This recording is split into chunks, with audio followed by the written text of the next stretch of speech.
Hai, welcome to Cinema Z. Hai semuanya, ketemu lagi sama Yaya. Apa kabar kalian hari ini? Semoga sehat selalu. Selalu patuhi protokol kesehatan, yang udah patuhi peluk jauh deh dari Yaya.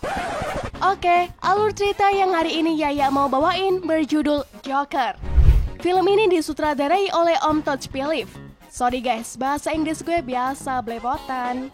Dan dibintangi oleh Joaquin Phoenix, Robert De Niro, Zazie Beetz, Frances Conroy, dan masih banyak aktor hebat lainnya. Film ini menceritakan Joker seorang manusia biasa sama seperti kita guys, yang juga memiliki rasa iba dan juga kesedihan dalam hidupnya. Namun, ia tak pernah mendapatkan perlakuan baik dari orang-orang di lingkungannya, sehingga ia merasa depresi dan berubah menjadi sosok pembunuh berdarah dingin. Serem guys. Oke, daripada kebanyakan basa-basi dengerin gue ngebacot panjang lebar, langsung aja kita masuk ke alur ceritanya. Let's go!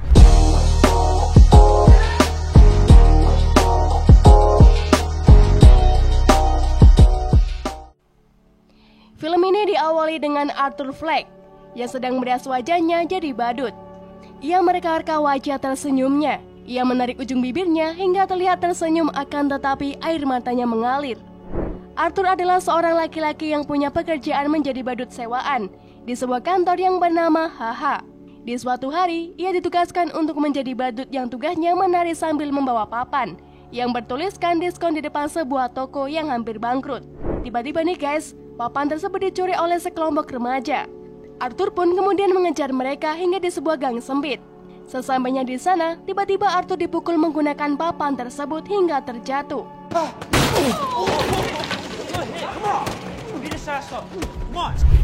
Lalu dihajar oleh remaja-remaja tersebut. Namun naasnya, bosnya bukannya membela dia, malah menyalahkan Arthur karena tidak mengembalikan papan diskon tersebut. Dijelaskan kalau di kota Gotham, saat itu rawan banget dengan tindak kriminal dan pengangguran pun merajalela. Tapi isu itu tidak diangkat ke media. Mereka cuma sibuk dengan isu-isu kalangan atas termasuk Thomas Wayne yang waktu itu akan mencalonkan diri menjadi wali kota. Arthur ini guys rutin mengunjungi dinas sosial untuk berkonsultasi dan mengambil obat atas gangguan kejiwaannya. Dia selalu bilang kalau di otaknya cuma ada pikiran-pikiran negatif yang tidak berhenti-berhenti di otaknya. Di perjalanan pulang dari kantor itu, Arthur naik bus dan duduk di belakang seorang anak kecil. Dia memutuskan untuk membuat wajah-wajah lucu hingga membuat anak itu tertawa. Tiba-tiba, ibu anak itu menengok lalu membentak Arthur untuk tidak mengganggu anaknya. Bukannya berhenti, Arthur malah tertawa sekencang-kencangnya dan tak berhenti hingga batuk-batuk.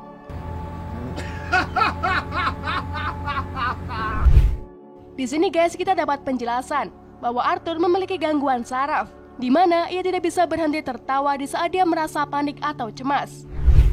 Arthur kemudian pulang ke apartemennya. Di sana ia tinggal bersama ibunya yang bernama Penny Fleck yang sudah tua dan sakit. Setiap malam mereka punya kebiasaan menonton acara talk show Murray Franklin.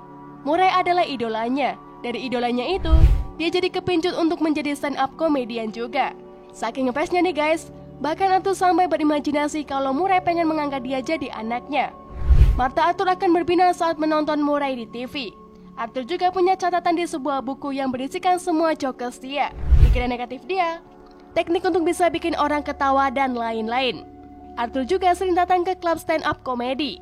Kemudian, ia akan menuliskan tips-tips yang perlu diingat untuk membuat orang bisa tertawa. Penny ialah dulunya salah seorang pekerja Thomas Wayne. Selama beberapa tahun terakhir, Penny selalu mengirimkan surat untuk Thomas Wayne, tetapi tidak pernah sempatkan satu balasannya. Di tempat kerjanya, Arthur dikasih senjata untuk melindungi diri oleh temannya yang bernama Radal.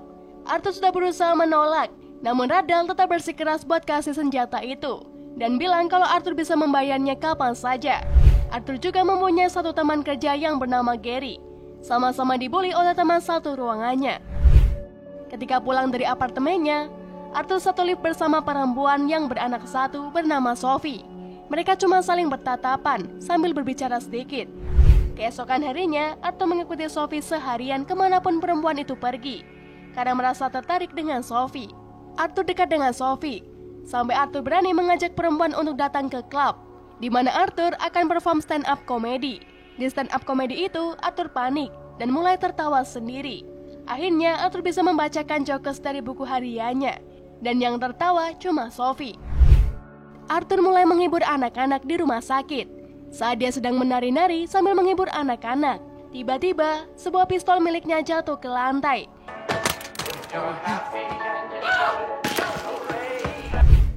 Berita ini juga sampai ke telinga bosnya. Akhirnya Arthur dipecat. Ditambah lagi, Randall tidak mengakui kalau dia mengasih senjata. Dia bilang ke bosnya kalau Arthur yang merampasnya. Seakan tidak cukup berat. Ketika Arthur mengunjungi dinas sosial untuk meminta obat rutinnya, ternyata pemerintah sudah mengstop dana untuk dinas tersebut. Hal ini membuat Arthur tidak bisa lagi datang ke kantor itu untuk mengambil obat. Di perjalanan pulang, Arthur menggunakan kereta. Arthur bertemu dengan 3 orang pegawai, yang kemudian diketahui adalah karyawan Thomas Wayne yang sedang menggoda perempuan.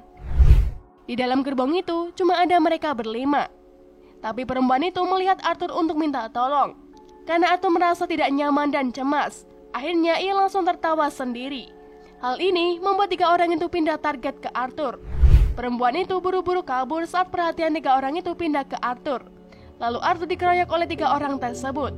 Tapi nih guys, di saat yang sama Arthur langsung menembak mereka. Anehnya, bukannya merasa khawatir dan tegang, Arthur malah merasa menemukan jati dirinya dengan ngedance sendiri di toilet tempat ia sembunyi.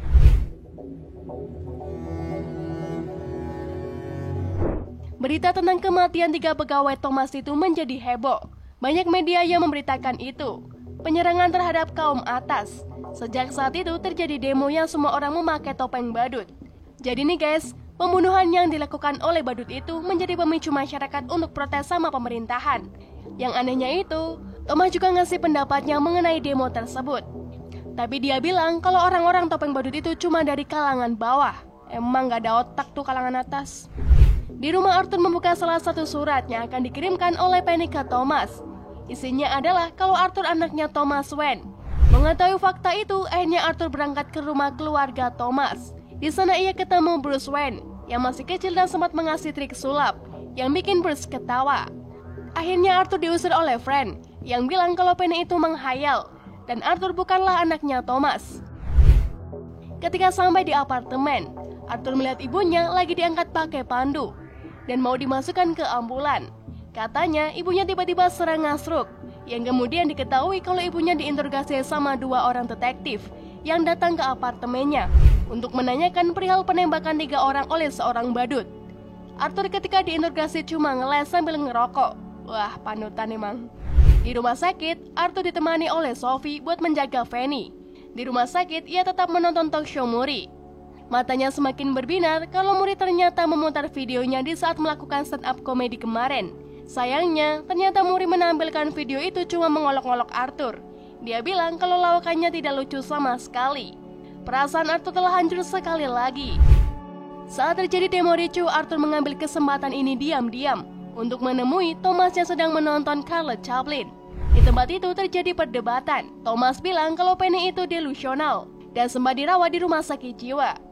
Ia selalu berimajinasi menjadi kekasihnya. Arthur juga merupakan anak yang Penny adopsi ketika ia masih bekerja di keluarga Wayne. Di sini Arthur kumat, gak bisa mengontrol ketawanya. Lalu Arthur dipukul oleh Thomas. Malamnya, di apartemen Arthur dapat telepon dari Muri Talk Show untuk diundang sebagai bintang tamu. Katanya permintaan penontonnya membludak saat nonton videonya. Lalu pergi ke rumah sakit jiwa Arkham, tempat ibunya dulu dirawat, untuk melihat berkas medisnya. Di sana ia lagi-lagi mendapatkan fakta pahit. Ternyata ibunya memang delusional dan memang ia benar anak adopsi. Ibunya masuk rumah sakit jiwa karena membiarkan pacarnya memukul Arthur sampai terluka dan cedera kepala berat. Arthur yang sudah hancur berkali-kali, dan kali ini ia sudah tidak meminum obat penenangnya sama sekali. Dia balik ke rumah sakit untuk menemui ibunya dan membunuh ibunya dengan cara menutup dengan bantal ke mukanya. Arthur lalu pulang ke apartemennya dan masuk ke rumah Sophie. Sophie kaget dan meminta Arthur untuk keluar. Di sini guys kita baru tahu di mana Arthur waktu dekat dengan Sophie hanyalah ayalannya saja. Keesokan harinya, saat Arthur sedang siap-siap dandan untuk datang ke acara Muri. Ketika ia sudah memakai make up, Teman kerjanya yang bernama Radal dan Gary datang berkunjung ke rumahnya. Mereka membawa 1 botol wine untuk diminum bersama. Namun kemudian, Radal bilang kalau semua badut di tempat kerjanya diinterogasi tentang pembunuhan di kereta tersebut. Disinilah guys, Arthur merasa tidak tenang. Lalu Arthur menusuk gunting ke Radal sampai mati. Arthur membiarkan Gary pergi, karena dulu saat di kantor cuma dia satu-satunya orang yang baik dengan Arthur. Bahkan sebelum pergi, Arthur mencium Gary. Di perjalanan menuju talk show Murray, Arthur dikejar sama 2 orang detektif yang dulu menginterogasi dia. Arthur lari dan masuk ke dalam kereta, yang isinya penuh dengan massa demonstrasi yang memakai topeng badut. Detektif kesulitan mencari Arthur. Akhirnya dia menodongkan senjata kemana-mana, agar semua orang pada minggir. Tidak sengaja ada penembakan yang keluar membunuh 1 orang demonstran yang di kereta. Detektif itu lalu dipukul massa sampai koma. Di stasiun televisi, Arthur bertemu dengan Murray dan bilang ia pengen diperkenalkan sebagai Joker. Karena Murray bilang, he is the Joker ketika klip stand komedinya Arthur diputar di acaranya. Ketika acara sudah dimulai, Arthur diminta membacakan 1 jokesnya yang ternyata tidak lucu. Sebenarnya Arthur sudah sadar dari kemarin-kemarin kalau ia diundang pasti cuma untuk diejek. Jadi pikiran negatif dia sudah menjadi-jadi di dalam kepalanya. Setelah membacakan jokes dengan canggungnya, akhirnya ia mengaku kalau ia yang membunuh 3 orang yang ada di dalam kereta itu.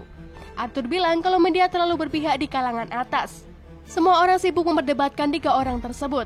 Lain halnya kalau orang-orang seperti Arthur mati, pasti mereka cuma lewat doang, tidak merasakan simpati sedikit pun. Arthur juga bilang semua audisennya peduli sama korban, karena Thomas Wayne juga peduli, sama sekali tidak adil. Saat semuanya sudah ribut dan berteriak untuk mengeluarkan Arthur yang membawa senjata langsung menembak kepala Murray pas di depan kamera. Beritanya langsung headline news di mana-mana. Gotham semakin ricuh sama demonstrasi yang memakai topeng badut. Ia menganggap kalau Arthur adalah semacam perwakilan mereka. Keluarga Thomas saat itu sedang berada di bioskop di tengah kota, dan mereka mengendap-endap untuk pergi dengan aman lewat ke jalan belakang. Saat itulah Thomas dan istrinya ditembak di hadapan Bruce oleh salah satu demonstran. Arthur ditangkap polisi, dan di sepanjang jalan dia melihat demonstran semakin ricuh dan menghancurkan semua hal yang berada di jalan. Tiba-tiba, mobil polisi yang dibawa Arthur pun ditabrak oleh sebuah ambulans, yang ternyata dibawa oleh salah satu demonstran untuk membebaskan Arthur. Semua demonstran menyuruh Arthur untuk naik ke atas kap mobil, karena mereka menganggap kalau Arthur adalah pimpinan mereka. Akhirnya, Arthur mendapatkan pengakuan dari orang lain, seperti yang ia idam-idamkan selama ini. Beberapa waktu kemudian terlihat kalau Arthur sekarang menjadi pasien di rumah sakit jiwa Arkham. Dia bertemu dengan pegawai baru dari dinas sosial yang baru. Di tengah obrolan, Arthur tertawa-tawa sendiri. Pegawai tersebut ingin Arthur menceritakan jokesnya, tapi Arthur bilang kamu gak bakalan mengerti. Beberapa waktu kemudian terlihat Arthur berjalan keluar dari ruangan tersebut, dan di kakinya banyak darah. Oke, berakhirlah alur cerita Joker ini. Jadi gini guys, orang jahat tidak terlahir dari orang baik yang tersakiti, tapi orang jahat itu terlahir dari otak jahatnya sendiri. Terima kasih udah mampir ke channel ini sambil dengerin bacotan gue ini. Oke, gue Yaya pamit undur diri, mau lanjut rebahan lagi guys. And see you, bye-bye.